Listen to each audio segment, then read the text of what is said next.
I'm Barney Taylor. Welcome to another episode of In the Record Room, and it gives me great pleasure today to welcome Ian Byrne, DJ, collector, I have to say a great dancer as well. I've seen you on the dance floor many times, and a stylish gentleman.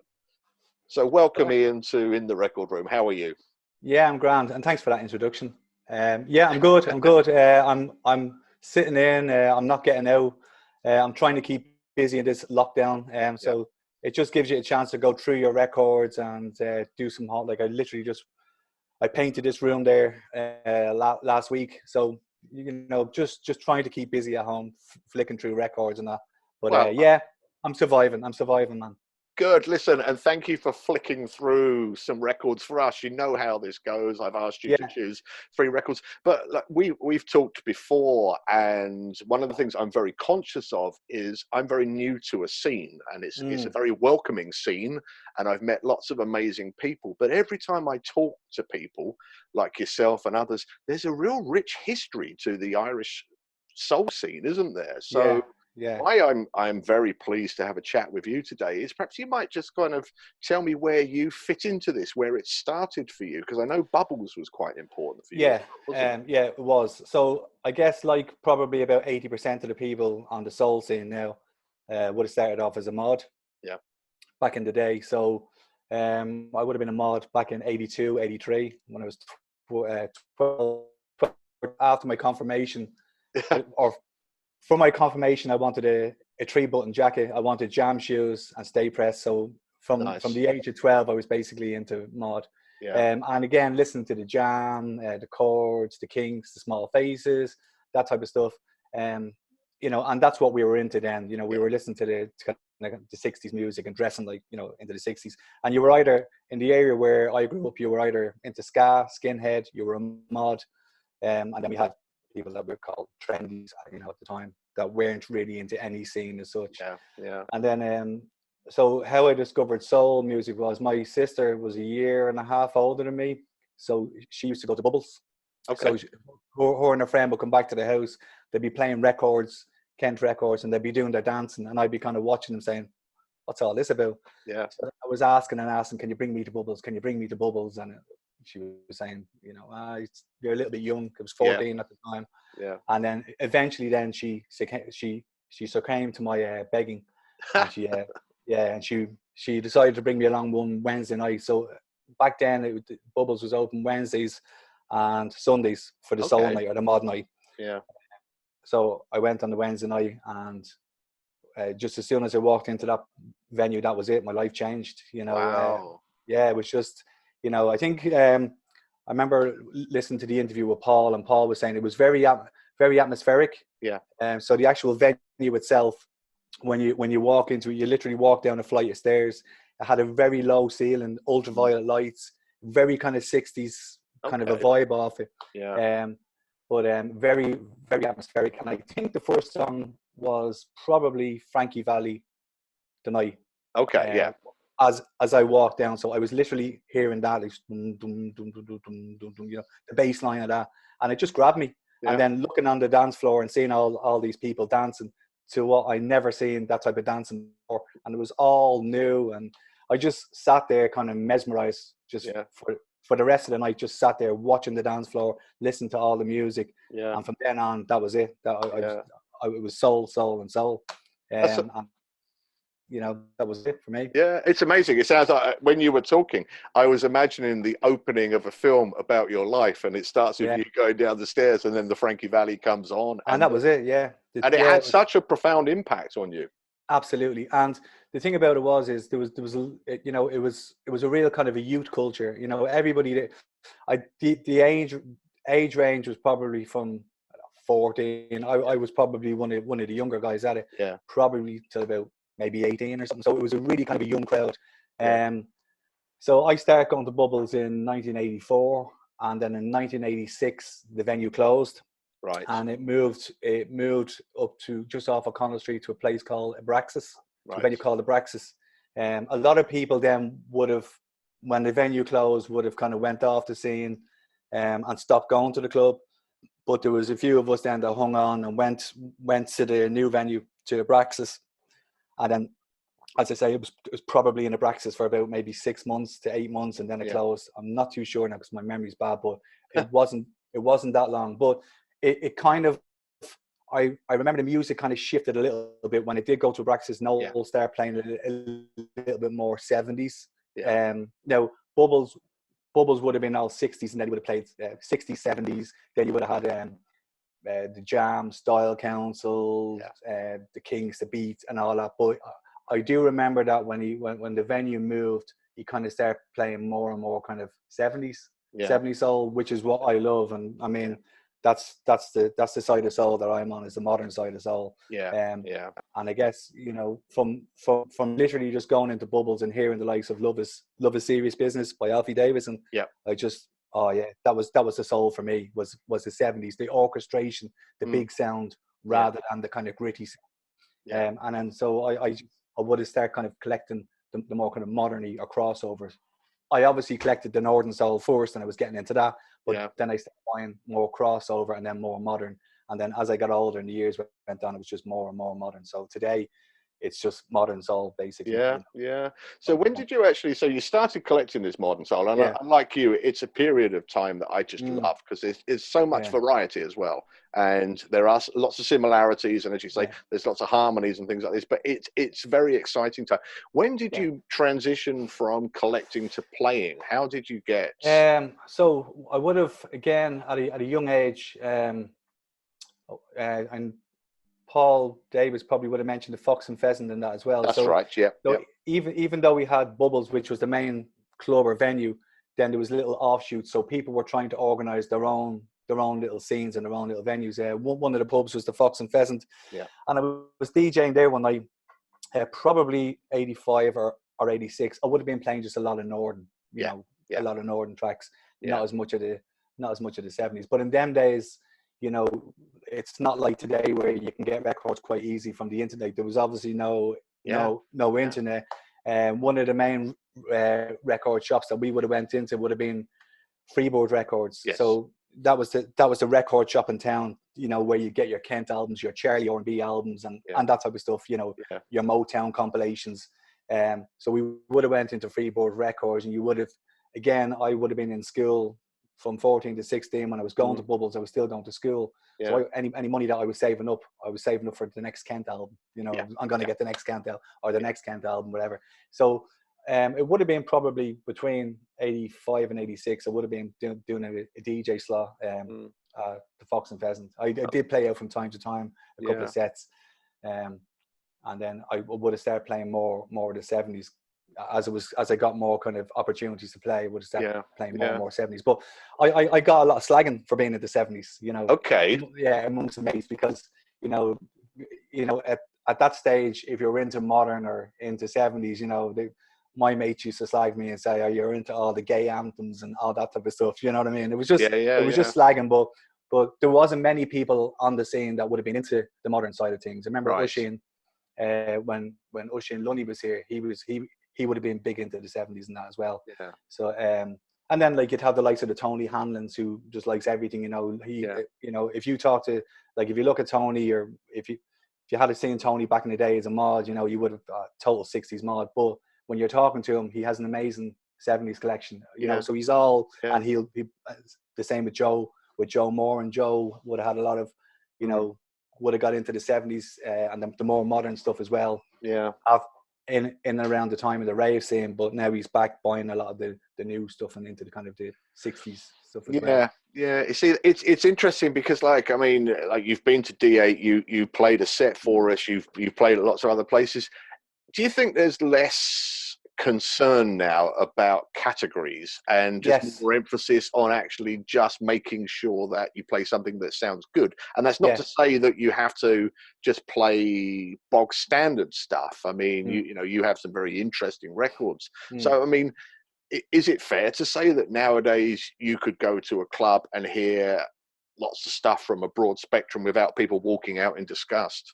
Definitely. I'd say, I mean, it was a time when, you know, you'd go to a club and it would be mainly 60s, and if you wanted modern, there was a modern room, especially in the UK. You know, I'm thinking along the lines of the Clee Talks and that. You know, you'd go to a club and you'd have your main room would be 60s, Yeah. And then you'd have your offshoot would be your modern room, which wouldn't be as big, and then you'd have your R&B room or whatever. Yeah. But I've noticed that even say when you know the last time that I was in Cleethorpes, now that was a long time ago. Yeah. But a lot of the stuff that we would have been collecting as modern would have been gone into the main room then, you know, and they would have been playing it. And it's the same, like, I mean, if you go to DA and you could put on a couple of good 70s tracks and people are going to be dancing anyway. So it's about the music and about the actual song itself. Yeah. And for me, the whole thing about DJing really is, it's just about getting people onto the dance floor, you know, on whatever tune is going to fill the floor, then that's what you're going to play. Yeah. You know, there are times when, like, I'd often go to a venue and I'd have a lot of records in my bag. I'd love to play something, but when you see people on the floor, then you're saying, no, play this and I'm going to play that, because you're trying to keep people on the floor. So you tend to not play some of the songs that you'd like to break and play. Do you know what I mean? I do. I do. But it's kind of getting that balance. I mean, I've often gone to clubs where you'll have a DJ and he'd be just playing all obscure, unknown tracks. Yeah. You know what I mean? But, you know, there's nobody dancing. You know, so for me, you should have people on the floor, and you could introduce them if you, because obviously you want to be breaking records and introducing people to it. You do. It's finding that balance, which clearly, balance, really, absolutely. And I mean, and that's the skill of playing a set. And you know, it's frustrating though. I mean, you're a collector and you have some interesting records. Do you find it frustrating when you think while you're in your record room putting your stuff together, I'm definitely going to play this tonight, and then you don't get to play it because it doesn't take you in that direction? Then you come home and you think, well, will I leave it in the box, or how does that feel? It's like I was DJing at Soul Fusion, and I think it was Soul Fusion 2, and Terry Jones, who would be one of my favorite DJs, legendary Terry Jones, he was playing at it. So for some reason they had me down as, I think it was second last or so. I was on late in the night, so you're kind of going through your records and there was a lot of pressure on. I'm on second last and Terry Jones is, and this is Soul Fusion. So I can remember going through I brought a load of tracks, and you're trying to cover all bases. Well, if that gets played, I'll play that. And then even when you're kind of at the venue and somebody goes on before you, and I think Jeanette Flood would have been on before me. And she was playing records that I had in my bag, and I was, oh no, I was going to play that. Oh no, I was going to play that. And then you're just looking and your face is going white and you're saying, oh no, I was going to play that. That's on my set. So you literally have to then just go through it. And again, the nerves kick in, but basically what I did was I got a couple of tracks on. As soon as the dance floor was, as soon as the people start dancing, then you're saying, right, I'm going to put this on. I'm going to put that. I know what track is going to keep them dancing. And I think I ended up that night playing a lot of kind of the weekendery stuff like Luther Vandross and and that type of stuff. So I kind of veered from the more modern soul basically into that type of stuff, and it was good. The floor was full. Oh, I mean, that's what you're there for. I mean, see, this is the thing. It's not a record club. You know, people are there to have a drink and a dance, and we all love obscurity. We all love all of those things, but like sometimes it has to just be Harold Melvin, because that will bring people together. And absolutely, I mean, it's another one of my favorite. Like I love that kind of the Philly sound. You know, that 70s Philly sound. You know, like Anthony Boy, Hey Baby. You know, you lash that on. Do you know what I mean? And the floor is full. And what a tune as well. And it's not so expensive. A lot of these records, and especially the records that I would buy, they're not as expensive. You know, like if you look at some of the Northern Soul tracks now, or the 60s records, they're going for thousands. Absolute. They're going for an absolute fortune. Whereas a lot of the records that I would have, they're not that expensive, but they're great records. No, I think you're right. I mean, it's interesting. I've been buying a lot of soul jazz recently and looking to sort of explore in that area. It's dirt cheap. I mean, Jimmy Smith and these kind of things, they're pennies. It's crazy. I mean, it's trends. And of course, paying for records is an inflated market anyway, and Discogs is incredibly expensive. And then, there's a record I've got up there which I thought I was going to be able to sell for what I had paid for it, and it's now worth a $5. And so it goes up and down. But you have to just kind of because if we did this there's no money in this. No, it's about love and passion and memory, and that's where we are. So that might bring us on to then. So I know it was difficult, and I'll hold my hands up. But what's the first record you've chosen? So I've Yeah, it was really, really difficult. And and even from watching the other ones, you know, I was thinking to myself, how am I gonna? What records would you? You know, Yeah, how can you pick out records yeah, out of your collection? You yeah. can't. So I basically went with 3 records that had a bit of a story to it.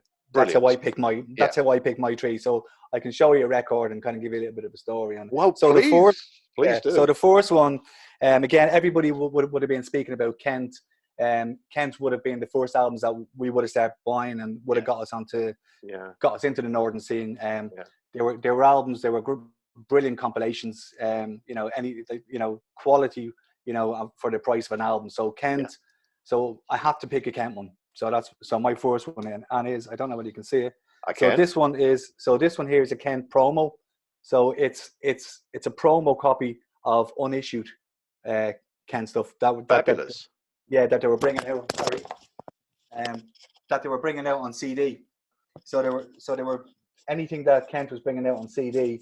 They Yeah. basically did a promo. So I'm told it's quite rare, and this is 001. So it's a limited edition. Okay. And it's really good. It has has John Edwards on it, Tin Man. Yeah. You know that song by America, or was that the name of the group, America, or something? Did a song called Tin Man. That's not the same one who did Horse with No Name, is it? Is that the I'm same not band? too I sure. don't Yeah, know. I know there was it's a white American band. Yeah, Did it, yeah, Tin yeah, Man. yeah. So it has John Edwards. But it also has How Can I Go On Without You, which is the John Edwards version of the Corey Blake track, which is really good. Yeah. Played that out a couple of times. There's Yeah. a fabulous track by Loletta Holloway, Mrs. Yeah. So-and-so's daughter, quite funky. And then there's a couple of Sam D's on it as well. There's Run to Me, really, really good. And there's a fabulous track at the end by a guy called Arch Entry. This Is My Chance. It's a lovely kind of a mid-tempo song. Yeah. So it's, you know, it really is a quality record. Yeah. So I mean, the reason why I picked it again is because it's Kent and all the story. Then, you know, Yeah. No, because when I was talking to Paul, I was desperately trying to remember, because it was the same for us. I grew up in a small town in the south of England. It was on the scooter runs and all of this kind of stuff, and it was Kent. It was all of those things. It was Club Soul was the album that got me started, and I was trying to remember it, and my brain has turned to jelly, so I couldn't remember it. But there was just something. It was like opening up to another world, because you'd heard, I mean, everyone had heard the kind of the Motown type stuff. And it's not that I don't like Motown, but that's fair enough. But then when you started hearing things like Let's Get Back Together, or all of these very, very different tracks, myself and my friends, we were just kind of like, where did this come from? And it was very interesting. And then when I was talking to Joe, we were also talking about how, when you follow these things through, they still have an importance, because soul today, like we were talking about new soul, and I know you're very interested in new soul, it's still as authentic in many ways as when you hear these blasts from obscure tracks. Because the thing about the Kent is it was about discovering interesting things, wasn't it? And that's part of the pleasure. So I'm thrilled that that album that you're holding up, I mean, I can only imagine what it's like to put it on. Do you play it much? I do. If I go out, I would. I tend to play the John Edwards. I would. Now the last time I was out again, in Andy Vatican, and maybe in at D8. Yeah. I think it was actually at D8. Andy knew I had it with me, and he was looking for Mrs. So-and-so's daughter, the Loletta Holloway one. Yeah. Oh yeah, I'll play that for you. But I didn't get a chance to play. That was because you played it at a Christmas thing, didn't you? And I think it got a bit chaotic because we were all double decking and things. Yeah, it was great. You must come back sometime when when I don't know when that'll be, 2026 at this rate. But you must come back and play a set of uninterrupted stuff. That would be a pleasure. So, I mean, I suppose then, what's the second? So the second one then, so again, picking that for Kent and all the whole story about Kent and how Kent was so influential on the whole soul scene. So that was the Kent piece. The next piece then there's a kind of a funny story behind this one. So that's what. So this one is Betty Swan, Kiss My Love Goodbye. Okay. Yep. Yeah. Very nice. So the story behind that is, it's pretty funny. Is I had so again when we spoke earlier on about collecting records and that, and we would have bought albums and that, but I also back in them days you'd you would write off to a record dealer in the UK, and Yes. he would send you a list, and you would go through the list and pick out what tracks you wanted, and Yeah. you'd send it over. So I used to collect from a guy called Richard Domer. At the time, he was, and yeah, I know you had John Manship, and you had Richard Domer, and you had all these other guys. Yeah. But I back in the day, I would have collected off Richard Domer. You could actually get, you could be lucky at times, because sometimes they'd send like a soul pack, and the soul pack might be maybe 20 or 30 quid or something back in the day, and it could be 50 or 60 records in that soul pack, and you wouldn't know what you wouldn't necessarily know what you were buying. So it could be you could be lucky or kind of unlucky. Yeah. So I did get a couple of the soul packs, and I got some crackers out of that. But there was another guy on the scene. He's not so much on the scene anymore, but I can remember, must have been about 16 or 17, and he lived quite near me. He had some fabulous records. He had a great collection. He was going out with a girl for years, and then they split up. So I think he had met a new girl. He wasn't working, and he needed money. Right. I was working. I had money. He had records. So put the two together, and I got I got some really good bargains. So I had Tony Hester, Watch Yourself, which I didn't really listen to that much. Cracking record. Yeah. But when I the Betty Swan, I went to Lowton, to an all-nighter in Lowton, and that was the biggie that they were playing in Lowton. Kiss My Love Goodbye. And again, that sound, like if you play that record, that's quintessentially what I love in in soul. It's you know, and it crosses into northern and kind of moderny. So I remember hearing that and just saying, oh man, it's amazing. And I think it would have been, it was a nighter, so it would have been played by maybe 2 or 3 different DJs played that record. So I heard it a couple of times that night, and I just says, oh, what is this track? Found out what it was. And then obviously it was very, very pricey. I think it was about 150. I don't know. It was quite pricey at the time. Yeah. Now it's on Atlantic, so you would imagine, well, if it's on the Atlantic label, it's not going to be rare. But the reason why the price was up is because there was so much in demand. So I swapped my Tony Hester for Kiss My Love Goodbye. So then the slag was Kiss My Tony Hester Goodbye. All the lads, like the Joe Morans of the world. And I got a lot of stick for that. But at the time, I didn't have any regrets, because I wanted that track. I really wanted it. I wasn't listening to Tony Hester. But it turned out then, about after me swapping that, about 6 months later, somebody in the UK must have found a yard full of Kiss My Love Goodbyes, and then they were going for 25 quid or something. This is the trouble, isn't it? This is the trouble. But you see, the joy of collecting is that's irritating, but that doesn't stop you collecting. You just go, oh, look, okay. But, you work for these things. You hunt for these things. Do you play it out at all? I have played it out. It wouldn't be first on the list to kind of play it, but I have played it out. Yeah, but I mean, I do love it, but it wouldn't be in my top. Like if I was to play 20 records, I don't think I'd play that out. Maybe because it's quite known, and see, that's the trouble, isn't it? It's something to play something to keep the dance floor busy, which is fine, but also there are just some records that you wouldn't play because they're too known, or everybody's got one. When someone discovers a box full of the same record, suddenly everybody's got the same record, and then you think, well, I won't bring it because I know someone else who's playing. They're bound to have it, and that's no disrespect to them. It just means that some records are everywhere. I was going to ask you a question about buying 45s in Dublin before you could buy them off Discogs.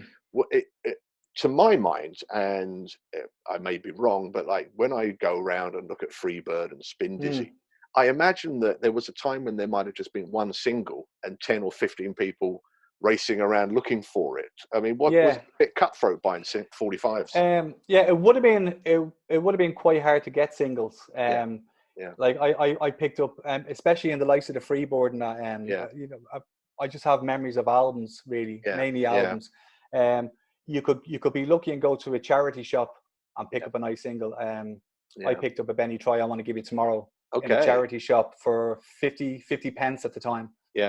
So if you hunted, if you went to record shops, if you went to charity shops and hunted for records, you could be lucky Yeah. and and pick up a scene. But I think most people on the scene would have Yeah. been getting the records either from collectors in the UK, Yeah. or maybe going over to the UK. Yeah. So I mean, like, if we were going over to the UK, so say if I was going to the 100 Club, Yeah. you would make it, you'd make that count. So you'd go over to London, you would go around some record shops, Yeah. then you go to the 100 Club, and then you might have there might be an all day the next day or something. Yeah. So I mean, and again, that would have been something that we would have did. I know in the 80s I would have went to the 100 Club a couple of times, not that much, but again, that was a game changer. That was similar to the first time that I ever went into Bubbles. Right. When you walk through, I remember Paul was saying the same, but when you walk in that door at the 100 Club and walk into that venue, it was a similar buzz that it would have got from Bubbles. You know what I mean? And you just can't beat that. You know what I mean? And as a club,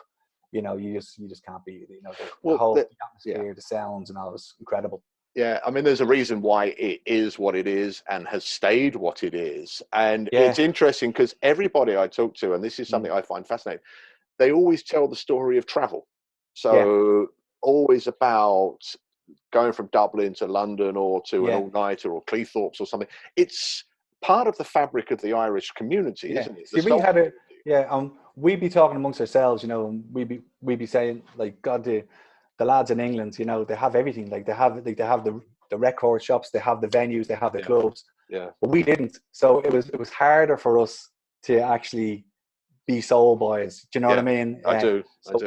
Because we had to hunt for it. We had that hunger. We literally had to hunt. You had to save up. You had to travel. We didn't have it at our doorstep. So anyone from the Dublin scene, and it is a small enough scene. Like the likes of the Joe Morans, the Paul Davises, the John Dunn, Brian Dunn, Carl Mitchell, all these people, Tony Hanlon's, just to name but a few. But it was always a small scene, and these are guys that I would have effectively grown up with on the scene. You know what I mean? They would have been on the scene. Like, I can remember Paul Davis when he walked into Bubbles. I think he came in '85, but I remember him. I remember Ray O'Reilly from Bubbles. I remember Ray from I think Ray used to run a club. I don't know whether it was the Fox and Pheasant. It may have been. Right. But Ray would have been a lot older than me. So I would have looked up to these guys like the Ray O'Reillys, the Joe Morans. Joe would have been a couple of years older than me as well. Yeah. And then you would have had the Emerald Society, the Marky Burns, and sadly Marky passed. Yeah. Not so, just a while back to cancer. But these were really kind of influential people that were on the scene. So we didn't have it at our doorstep. We had to. It was a lot harder to be a soul boy in Ireland than it was in England. And I think that's one of the things that's so fascinating about the enduring of the community, that you've earned, you've worked, you've really had to commit yourself. I mean, it's part of what I find fascinating. So because one of the things I love is the story around the records. But listening to you talk, I was hoping you were going to tell the story about seeing Paul in Bubbles and that kind of stuff, because this is a history that I have no relationship to. I'm a blow-in, really. So it just feels really a privilege to be able to hear these stories from people like yourself. And again, it was a really kind of a small community, on the scene. Like, I remember myself and my best mate Ray, a mate of mine, Ray Gilligan, from probably about maybe 30 years or something. I mean, how we met was, I was a young guy in Bubbles, he was a youngish guy, but we were around the same age. And I used to kind of look at who's this guy. He was a good dancer in that as well. Do you know what I mean? And then I think I was DJing one night, and he came up to me and he was asking me where I got my records. So we met him in town. Then we went for a coffee. I brought in the list and start going through the record list, and that's how our friendship started. Brilliant. So we, like, I've met, like, most of my really, really kind of good mates, I've met on the soul scene. And the likes of, I don't think the Duns were never in Bubbles, but they would have ran a club with Paul, the Commercial Rome Club, and then there was a club over the Plough, and then the Dublin Soul Club. Yeah, Dublin Soul Club. So they were running. I think that went on for a good few years. Yeah. And I think they had it in town, and then they had the Commercial Rome Club, and then they were putting on nighters and that as well. So even to kind of get a venue in Ireland, and to even get a nighter was hard. Yeah. It was harder than it would have been in the UK. Yeah. Because if you were talking to somebody in the UK, and if you mentioned like Northern Soul, you know, especially if you're obviously if you're up north around the Manchester area, people would have heard of it. If you had said to somebody in Ireland, you know, in the 80s, Northern Soul, they'd look at you, what? What's that? Do you know what I mean? And even if you were going in to try and get a venue, well, I want to have a soul club, or, you know, I want to do a soul thing, or I want to do a night, they didn't understand, you know, that it was mainly about the music, it was about the dancing, you know, you weren't going to have, it wasn't about alcohol, you know, people getting pissed up and fighting and that type of stuff. So it was even hard to get it. Myself and Ray, we ran a venue just off Bagot Street called Sust for a couple of years. I think it was once a month we had it. Okay. And it was a lovely venue. It was kind of up on top of a restaurant. It was a nice big kind of a dance floor and that. Yeah. So we would have ran that for a while. And then we used to get it on Stephen's Day, because again, back in the day, you wouldn't get many pubs open on Stephen's Day, and there wouldn't be, or Boxing Day. Yeah. And there wouldn't be much to do. So I think we got it on Boxing Day, and the venue was packed because it just gave people somewhere to go on that, you know. Yeah, I mean, it's interesting talking about venues, because it's not much easier now to find venues to put stuff on. I mean, it's very, very difficult. I mean, we lucked out with the club that we found, but I don't even know if it's ever open again. This is the thing, you know. It's but it's very, very hard. But people still do it. I mean, I know you've been involved with Niall and others at Soul Fusion, and you were involved in Saturday Social, I think, with Mark, weren't you? So the Saturday Social with Mark Sherlock and Ray. So we would have ran that that was running for well over a year, I think. I would have got involved. I think Mark and Ray got it together first, and then I came in, and then Angie Sheen. So there was about four of us that were kind of involved in that. Now Mark Sherlock, I haven't seen in a while. He's again another good mate from the Bubbles days. Yes. And Mark, you know, would have been a lover of the modern soul. He's, you know, the same type of music that I'm into. Yeah. You know, myself and Mark's musical taste is really, really similar. You know, he's some amazing records as well. Yeah. And again, mainly kind of on the, you know, the more kind of the modern side of it. But some classic records. Wow. So what did you choose? What's your final choice? So the final one is, and again, it's just because of the story attached to it. So it is Charles Johnson, Never Had a Love So Good. Oh, lovely. You can see it, yeah. Yeah. It started playing in my head as soon as you said it. It's kind of like. And the reason for that is, again, it's a very kind of it's a real groove to it. It's a lovely kind of groove, but it reminds me of Cleethorpes and going to Cleethorpes. So I think I would have been on the scene. I would have kind of phased out of it. I would have got back onto it. I would have phased out of it. You know, from the whole 30 years, you know, that I've been around, kind of from the scene. I kind of, with me, I'd be into it. I'd be for a couple of years. You'd then phase out, do something, and then you'd be back. No, I never phased out of the records or the record collecting, but I kind of go in and out of the scene. Yeah. And I remember I came back probably about, must be 20 years ago now, but we went to the Cleethorpes, and that was the big tune for me in the Modern Room. And Cleethorpes is, you know, again, nearly every DJ that was on was playing that record, so you would have heard it a lot, the same as Emma's Kiss My Love Goodbye. But so that just kind of brings back memories of Cleethorpes, and Cleethorpes was a fabulous place as well. You know, you had, for me, like you had the 60s room or the main room. You had the live act, and then you had your Modern Room. Now, most of the time I obviously spent in the Modern Room. But I would drift in and out, as you know, like the main, have a dance there and then back into the Modern Room. But just the whole ambience, the whole vibe around Cleethorpes, I just loved, you know, and then staying in the chalets on, you know, and the venue and that as well. And people playing records in their different chalets, and it was just a non-stop party. You know, you get up in the morning, you're listening to soul music right through to the next morning. You know? So the hook of the Charles Johnson is just amazing. Oh, it's a beautiful tune, and also it's really nice when you're describing it, because also it's about mates. It's about going over with people, because you know it's no fun going to these places on your own. So you save up, you look forward to it, you go, you spend all that time together. Then when you're coming back, you talk about it. Then you look forward to going the next year, and then you tell people about it. And it's just like, it's just, Ian, it's been fascinating listening to you, because like we've chatted, and I know that you have a really interesting history of the scene, but I've never had a chance to ask you these kind of questions, and it's been really interesting just to get a very personal perspective on a fascinating kind of history, I suppose. Yeah, and it's, you know what, it's like, it's kind of hard to remember everything. And Of I know course. after this interview, you'll be saying, "Oh, I should have mentioned this, or I should have," or I'll be flicking through my records. I should have brought that. I mean, you know, I literally just picked those records out so I could have, you know, because Yeah. they brought some sort of a memory or a story to me. But like, Yeah. you could be listening to, I could put on any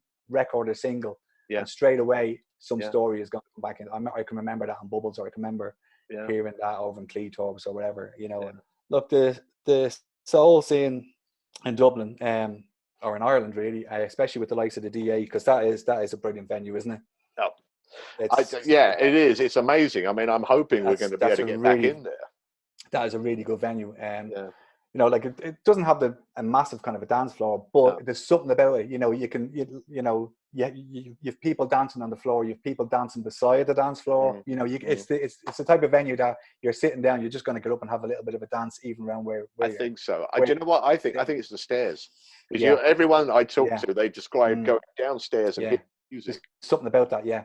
There's Yeah, something and about that it's atmospheric. You walk down the stairs, down these dark, dingy stairs, yeah, and you're just hit by a wall of sound. yeah. And that wall of sound is stomping Northern Soul. There's nothing better. I think so, and I think, I mean, finally, I mean, the privilege for me has been able to hear these stories, because every time I speak to someone, I learn new facts about the scene, but also I see new connections that I hadn't seen before, because I know everybody knows each other. Yeah.